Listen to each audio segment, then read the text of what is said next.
Dans la presse, comme chaque matin, avec Hélène Frade. Bonjour Hélène. Bonjour Damien. Et on commence à la une de la presse par le premier anniversaire des émeutes en Nouvelle-Calédonie, émeutes qui avaient fait 14 morts selon le bilan officiel. Oui, un an après l'insurrection qui avait été provoquée par un projet de réforme du corps électoral calédonien, la situation sur place, Damien, reste très tendue, malgré la conclusion hier d'un accord économique entre le gouvernement et des organisations syndicales de l'archipel. Un accord, vous le voyez, salué ce matin par La Voix du Caillou.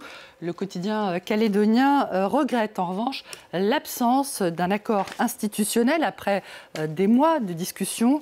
Dans un édito qui cite ici le nom d'un roman de l'écrivain sud-africain Alan Parton sur la réalité brutale de l'apartheid, La Voix du Caillou évoque, je cite, une violence dont les plaies ne sont toujours pas refermées. Un an maintenant que nous avons jeté à la mer les cendres d'une Calédonie, certes imparfaite, mais qui croyait encore possible un destin commun, regrette le journal. Un an après, la Nouvelle-Calédonie porte encore le deuil et cherche comme une moribonde la lumière au bout du tunnel. Voilà, la presse locale, ce constat très sombre, il est partagé également par la presse métropolitaine. Mediapart assure qu'un an après, rien n'a changé, que tout peut s'embraser en Kanaki, le nom donné à la Nouvelle-Calédonie par les indépendantistes kanaks. Le site d'info accuse en particulier Emmanuel Macron d'avoir enfermé l'archipel dans une impasse politique dont le ministre des Outre-mer, Manuel Valls, ne parvient pas non plus à le sortir.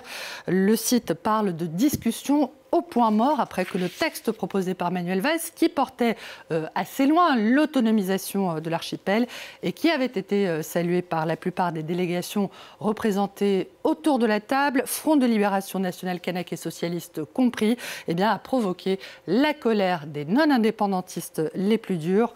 De son côté, Le Monde s'inquiète d'un possible retour de la violence après l'échec des négociations politiques, alors que le dossier néo-calédonien revient sur la scène politique nationale sans le consensus minimal dont il a besoin.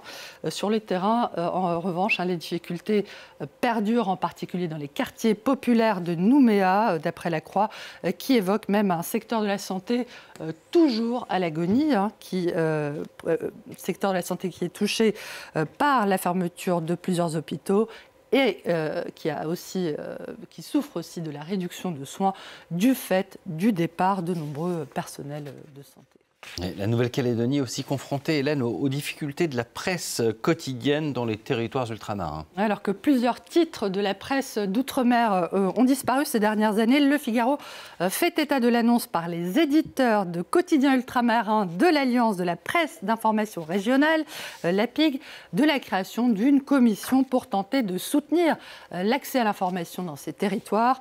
Le quotidien explique que la fragilisation du tissu médiatique fait craindre un repli massif vers les réseaux sociaux.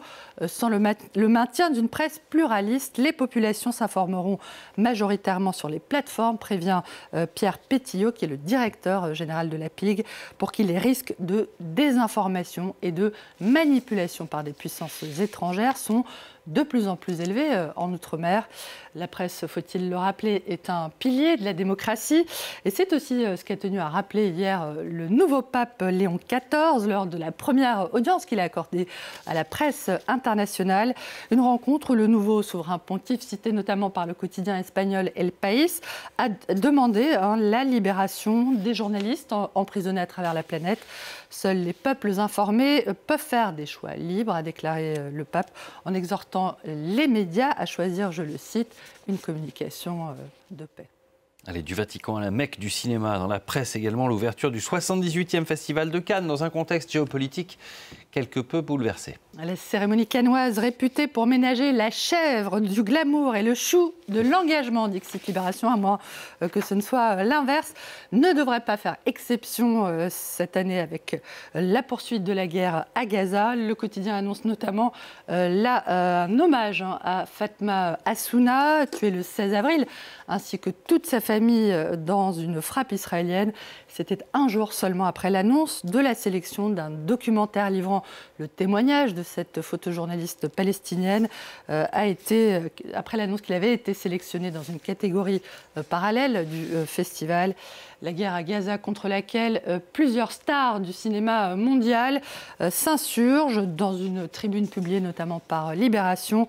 Pedro Almodóvar, Suzanne Sarandon, Richard Gere, David Cronenberg ou encore l'acteur espagnol Javier Bardem dénoncent, je les cite, le silence du monde de la culture face au génocide en cours. Libération, Damien, vous l'avez évoqué, qui fait aussi état d'une autre actualité qui vient télescoper ce festival de Cannes. Le jugement attendu aujourd'hui concernant l'acteur Gérard Depardieu, accusé d'agression sexuelle sur le tournage d'un film, Les Volets Verts, en 2021. Des faits présumés qu'il a démentis jusqu'à présent, disant, je le cite, ne pas se sentir à l'aise avec notre époque. L'époque post-MeToo, qui affiche avec cette 78e édition cannoise la volonté de donner toute leur place aux femmes. Ainsi, réalisatrice en lice pour la Palme d'Or sur 22 films sélectionnés. C'est bien, mais peut faire mieux, résume Lacroix, qui note que cette édition se veut effectivement plus vertueuse en termes de parité que les précédentes, mais qu'on est tout de même encore assez loin du compte. Dans un entretien au Figaro, la présidente de ce jury, l'actrice française Juliette Binoche, assure que la parité n'est pas une fin en soi pour la sélection des films, qu'il faut y prêter attention, mais sans en faire une obligation. Je la cite toujours, l'essentiel étant, selon elle, que les films soient forts, beaux, étonnants. Voilà pour le côté engagement. Côté paillettes et tapis rouge, The Guardian annonce, Damien, un durcissement côté code vestimentaire, mot d'ordre cette année, en quelque sorte, ni trop ni trop peu. Les tenues volumineuses, en particulier celles dotées d'une longue traîne, ne sont plus autorisées. Rangez votre robe, Damien. Tout comme la nudité, désormais interdite pour des raisons de décence. Je cite, existe donc la transparence, laissant entrevoir un sein, des fesses, l'absence de sous-vêtements ou encore les robes fendues jusqu'au menton ou presque. Assiste-t-on à un retour à l'ordre moral ou à une nouvelle ère de puritanisme sur la croisette? Sachez que certains adeptes de la mode fustigent déjà une trumpisation de la mode. Cachez ce sein que je ne saurais voir. Et a priori, on ne peut toujours pas monter les marches pieds nus d'ailleurs. Merci beaucoup Hélène pour cette revue de presse. On a parlé justement de